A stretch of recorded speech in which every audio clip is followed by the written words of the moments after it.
Saudara-saudara yang dikasihi oleh Tuhan kita Yesus Kristus, kembali bersama saya Pendeta Edwin Sianipar dalam khotbah Minggu 2 Mei 2021.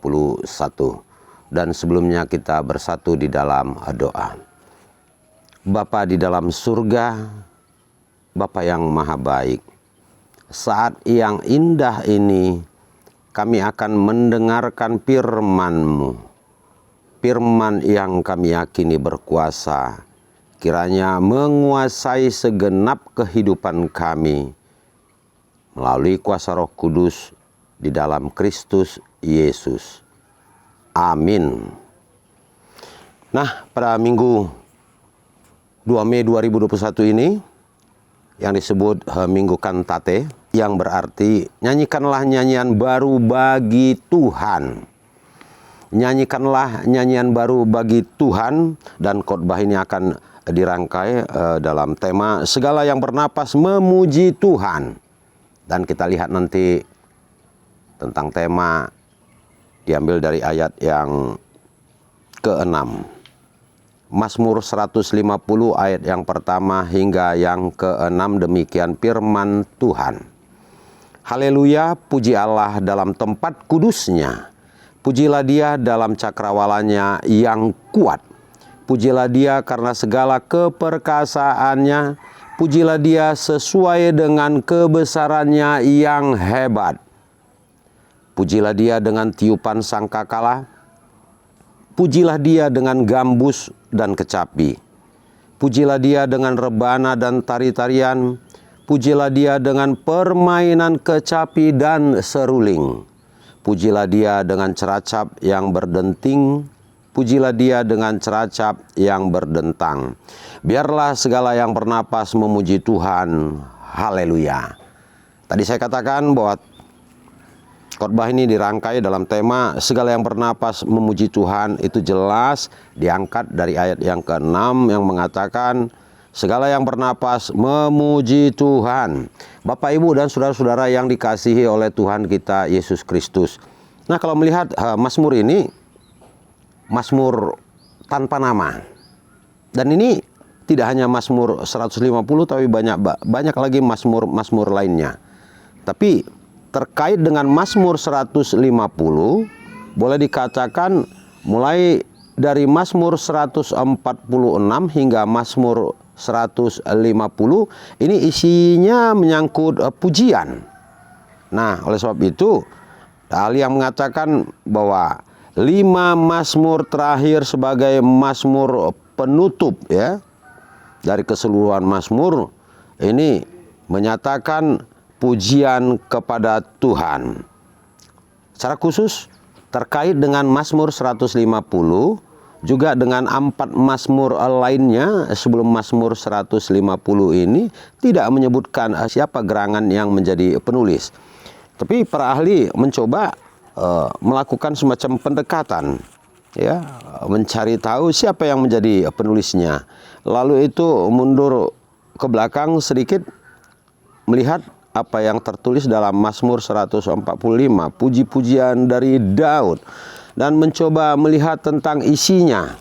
Ya, ada semacam kesamaan dalam penelitian yang dilakukan oleh para ahli. Secara khusus Mazmur 145 ayat yang ke-21, di sana dikatakan, mulutku mengucapkan puji-pujian kepada Tuhan, dan biarlah segala makhluk memuji namanya yang kudus untuk seterusnya dan selamanya. Nah, sepertinya bahasanya, kalimatnya ini dekat dan mirip dengan apa yang tertulis pada Mazmur 150 ayat yang ke-6 yang mengatakan biarlah segala yang bernapas memuji Tuhan. Nah, dengan demikian ya para ahli mengatakan bahwa penulis daripada Mazmur 150 ini ya mereka katakan untuk sementara adalah Daud. Nah, Bapak, Ibu, dan saudara-saudara yang dikasihi oleh Tuhan kita Yesus Kristus. Nah, tadi saya katakan bahwa Mazmur ini ya diberi nama Mazmur pujian. Ya. Tentang kata pujian, pujian juga yang menyangkut kata haleluya.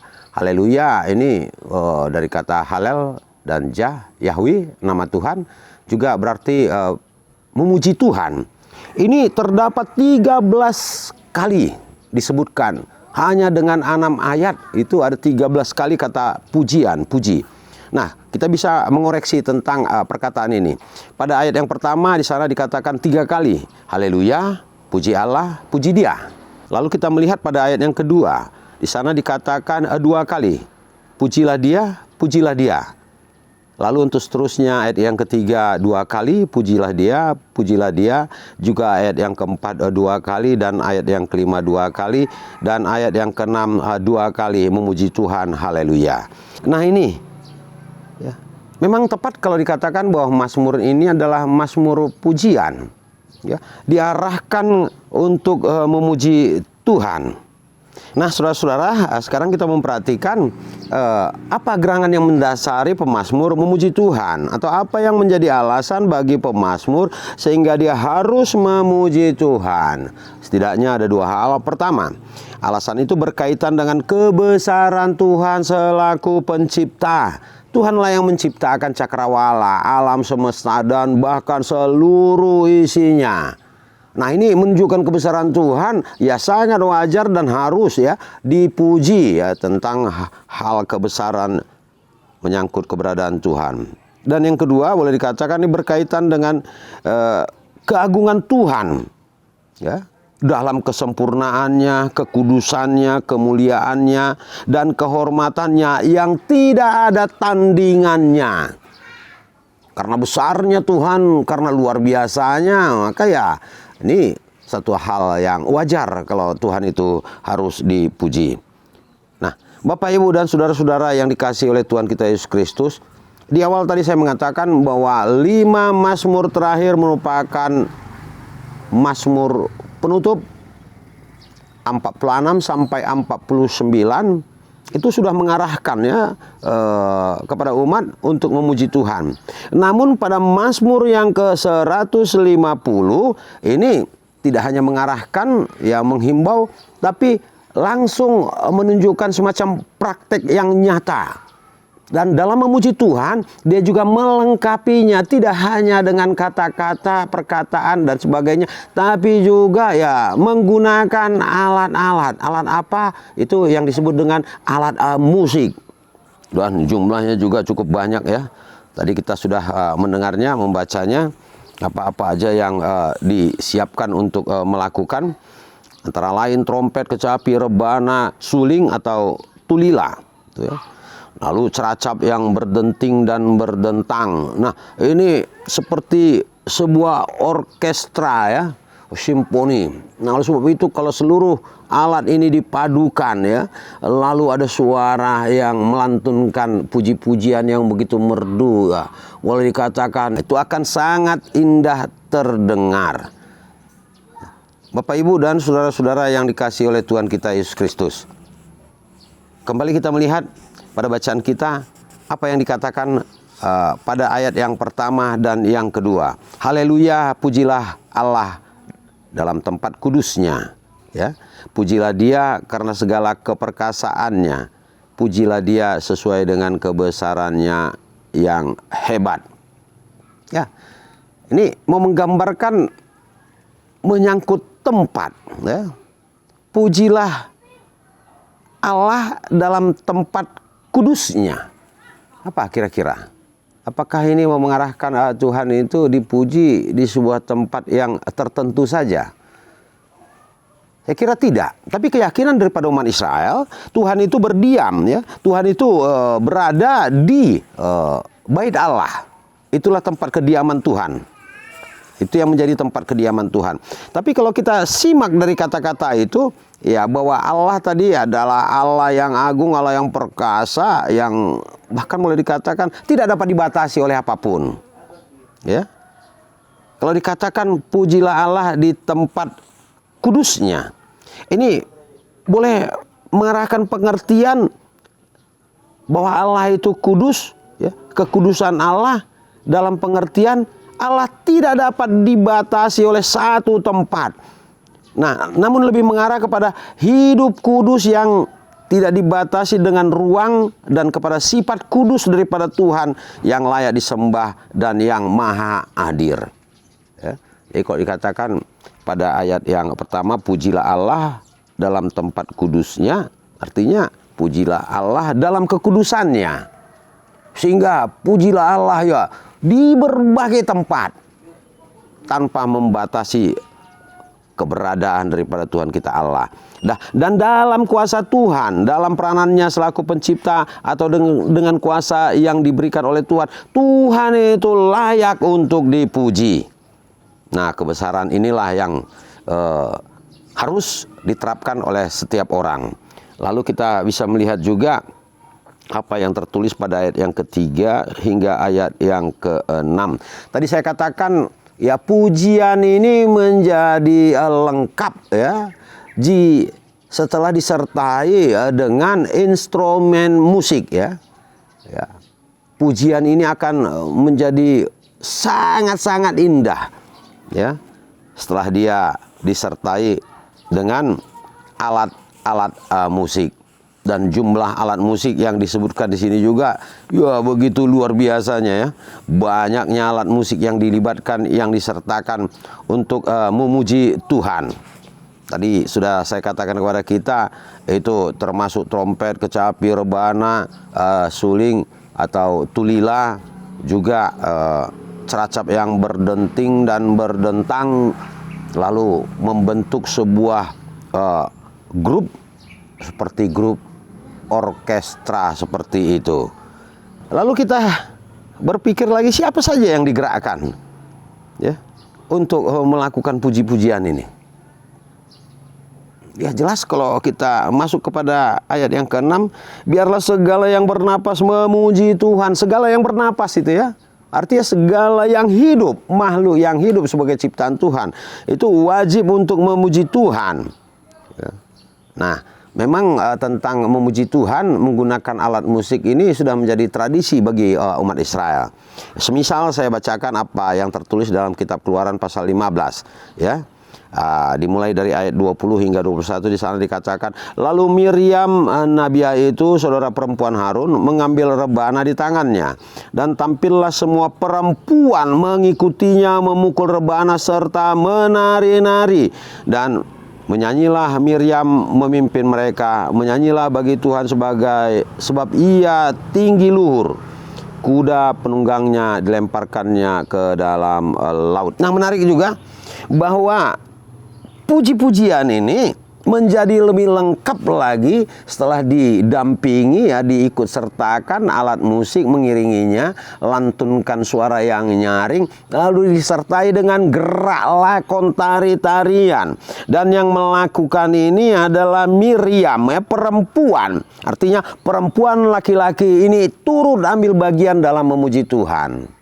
Saya kira tidak hanya di situ, termasuk juga tua muda ya, besar kecil semua dihimpun untuk melakukan puji-pujian. Dan kisah untuk memuji Tuhan ini juga nyata dalam kehidupan Daud. Semisal saya bacakan kepada kita apa yang tertulis dalam kitab 2 Samuel pasal yang ke-6 ayat yang ke-14. Di sana dikatakan, dan Daud menari-nari di hadapan Tuhan dengan sekuat tenaga. Ia berbaju efod dari kain lenan.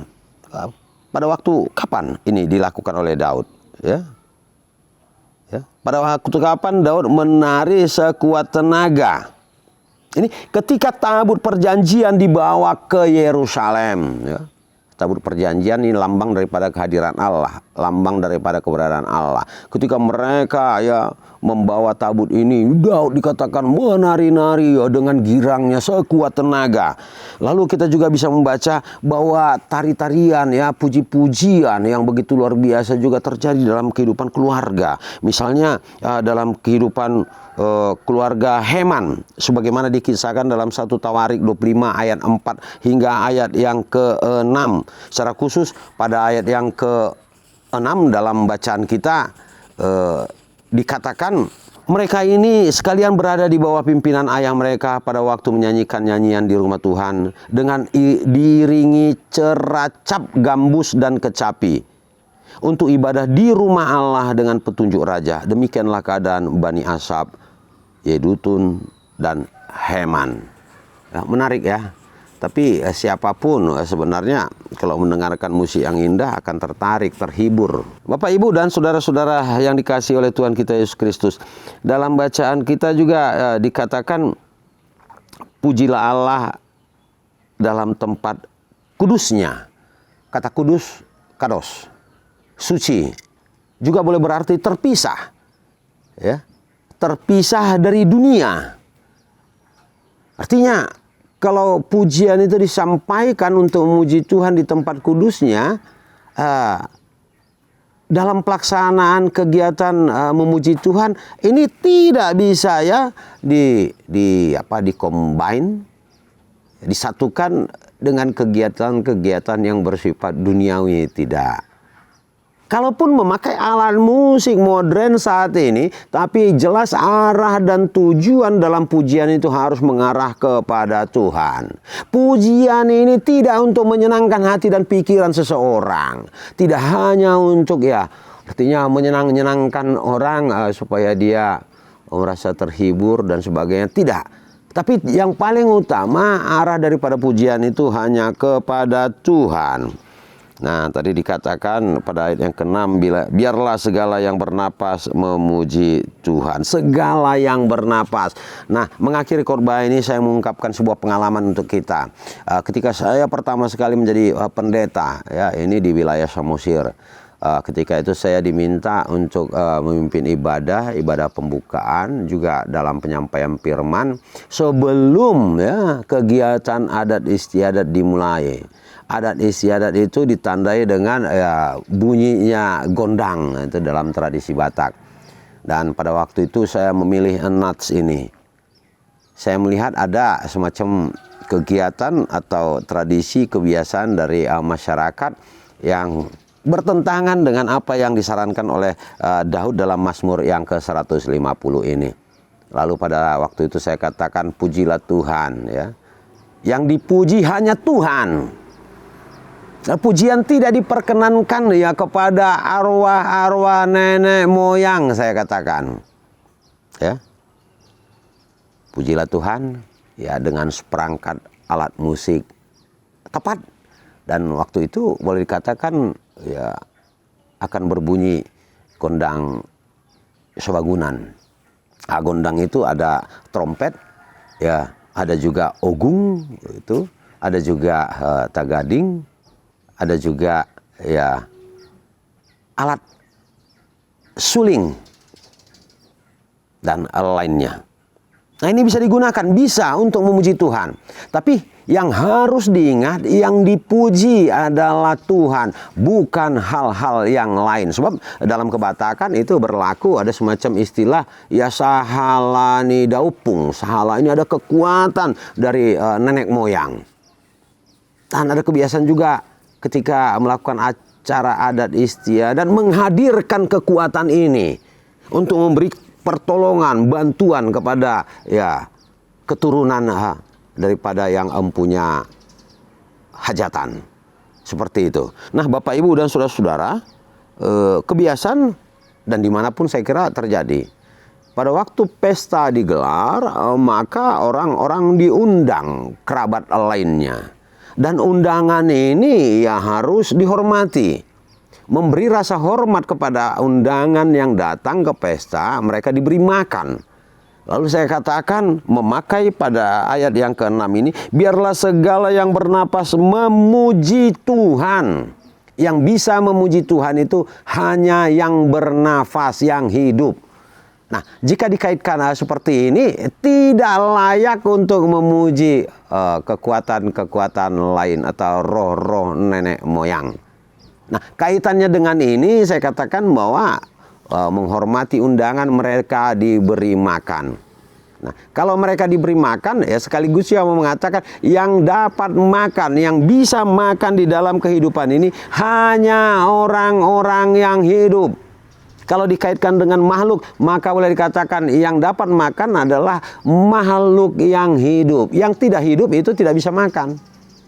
Nah, setelah itu memang ada semacam kritik kepada saya. Ada orang tua yang mengatakan apa yang kamu katakan itu sepertinya sangat-sangat bertentangan dengan budaya kami, budaya yang ada di sini, istiadat, adat istiadat. Bahwa kebiasaan di sana memberi sesajen, itak gur-gur, lalu bagian daripada ternak yang disembelih itu hatinya dan berbagai lainnya itu biasanya dipersembahkan. Nah, dan pada akhirnya yang punya hajatan juga ya kemudian menyarankan untuk tidak melakukan itu, sehingga dalam keluarga itu ada perbedaan pendapat. Tapi tetap berpegang pada apa yang tertulis pada yang ke-6, biarlah segala yang bernapas memuji Tuhan. Biarlah segala yang bernapas memuji Tuhan. Biarlah segala yang bernapas ini yang memiliki kegiatan dan aktivitas untuk mengarahkan pikirannya, pujiannya kepada Tuhan. Dan satu hal terkait dengan situasi kita yang masih hidup dalam situasi pandemi COVID-19 ini. Kalau dikatakan biarlah segala yang bernapas memuji Tuhan. Memuji Tuhan itu ya dalam segala keadaan. Keadaan yang teramat sulit sekalipun yang kita alami saat sekarang ini, kita wajib untuk memuji Tuhan. Itu dia. Bukan hanya karena kita hidup, ya, tapi dalam segala keadaan, dalam kesulitan, penderitaan apapun yang saat ini kita alami, wajib untuk memuji Tuhan. Bapak, Ibu, dan saudara-saudara yang dikasihi oleh Tuhan kita Yesus Kristus. Tadi saya katakan bahwa kata pujian itu terkandung 13 kali. Tapi 2 kata mengatakan haleluya. Ini didahului ya dengan kata haleluya dan diakhiri dengan haleluya. Haleluya, puji Tuhan. Halel dalam bahasa Ibrani dan Yahweh. Ya. Ini mau mengatakan bahwa memuji Tuhan itu bukan semacam pilihan, tidak. Tapi memuji Tuhan itu merupakan keharusan. Nah, ini lagi. Ini yang luar biasa. Tadi saya katakan bahwa ya memuji Tuhan dalam segala hal, benarlah kalau kita hubungkan dengan perikop kita. Haleluya dimulai dengan kata haleluya dan diakhiri dengan haleluya. Sehingga dalam situasi kita, kembali saya katakan, apapun yang terjadi, betapa sulitnya pun situasi yang kita alami, pujilah Tuhan. Dengan memuji Tuhan, yakin dan percaya, maka Tuhan akan memberikan sesuatu yang indah di dalam kehidupan kita. Yakin dan percaya.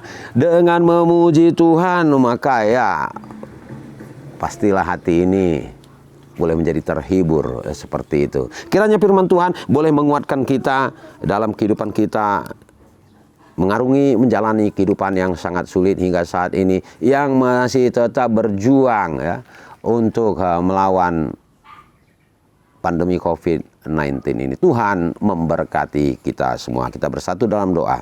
Bapa di dalam surga, kami bersyukur karena penyertaan Tuhan tetap di dalam kehidupan kami. Melalui firman-Mu yang mengajak kami untuk tetap memuji Tuhan, kiranya boleh kami lakukan dalam segala keadaan. Biarlah kiranya Tuhan tetap menaungi kehidupan kami. Berkati kami semua dalam Kristus Yesus. Amin. Shalom. Terima kasih bagi kita yang melakukan share, like, dan subscribe untuk video ini. Tuhan memberkati.